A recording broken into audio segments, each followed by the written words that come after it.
Accessing archives.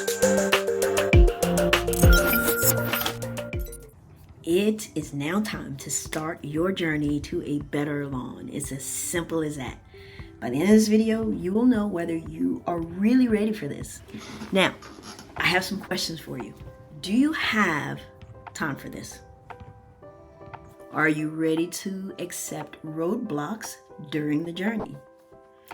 Are you ready for a significant upfront investment to start this? Do you have the patience to be consistent for 2 years? If you answer no to any of those questions, you may not be ready to start this journey. What are your goals? To repair lawn damage? To address disease? Or to simply just have a better lawn?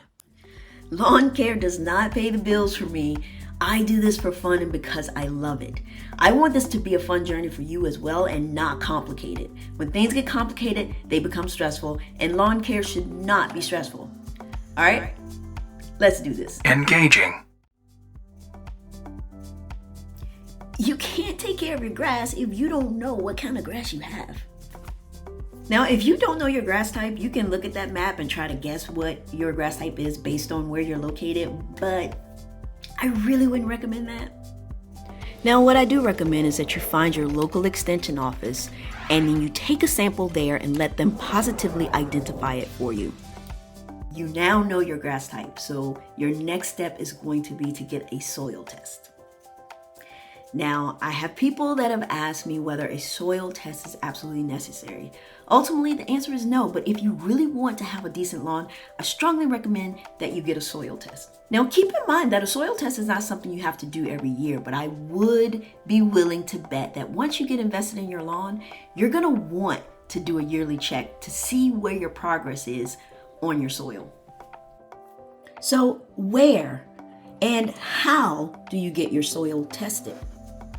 Well, you have some options and it all just depends on what works best for you. Now, my personal preference is to use RX Soil. They analyze 13 properties of your soil and provide a holistic view of your soil composition. You simply order and they will send you a kit. You collect your soil sample and you mail it back to them. You typically have your results within 3 to 5 days. As mentioned earlier, I won't get into the science of lawn care, but I do encourage you to dig deeper online if there are things you want to know more about. All right, you guys still with me? I hope so. And I know that can be considered the boring part of this whole thing, but there's a process that you have to follow and that you have to trust if you want to get to this. Okay, we've gotten that part out of the way. Let's move on. Water, food, and mowing. So we're gonna close it out and talk a little bit about watering.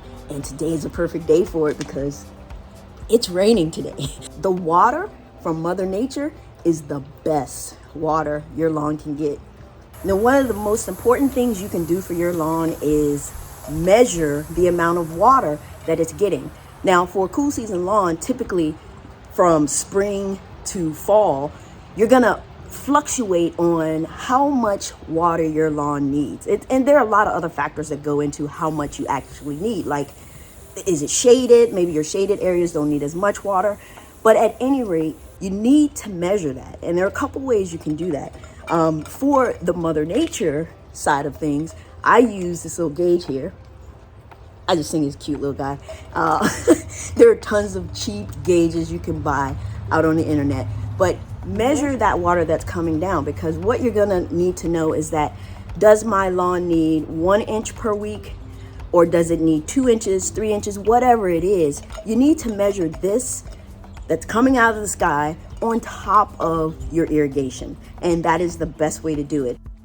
Now, some people use tuna cans to measure the irrigation, but I actually prefer these little measuring cups here because they're cheap enough. And I think I got like 15 or 20 of them in a pack from Amazon, and you just spread them all over in the different zones. Now, I do tend to measure one zone at a time, so that's usually maybe 10 cups in a bunch of different areas, so I can get as accurate a reading as possible of what my irrigation is shooting out. Another thing to keep in mind is that irrigation is not always covering or hitting every spot. And that's another good reason to measure different areas and different spots, because then you'll know which areas you need to compensate for. And I do compensate with sprinklers for certain areas in my yard. Now, just to give you an example for my lawn, in the spring, I will make sure my lawn is getting 1 to 1.5 inches per week. I do have some hot spots in my lawn, so I will use a couple sets of sprinklers that I have to do some watering. Now, in the summer, I try to give the lawn at least 2 inches per week. Then in the fall, I will go back to watering 1 to 1.5 inches per week. So you can see how between spring, summer, and fall, those numbers will change. Okay, if you're still with me, you know we have talked about expectations, we've talked about goals, and we have talked about watering. In the next video, we're gonna go ahead and talk more about feeding and mowing. And in the meantime, I'm gonna leave you with a picture of beauty. The state of my lawn the day after Thanksgiving 2022. Such a beautiful picture.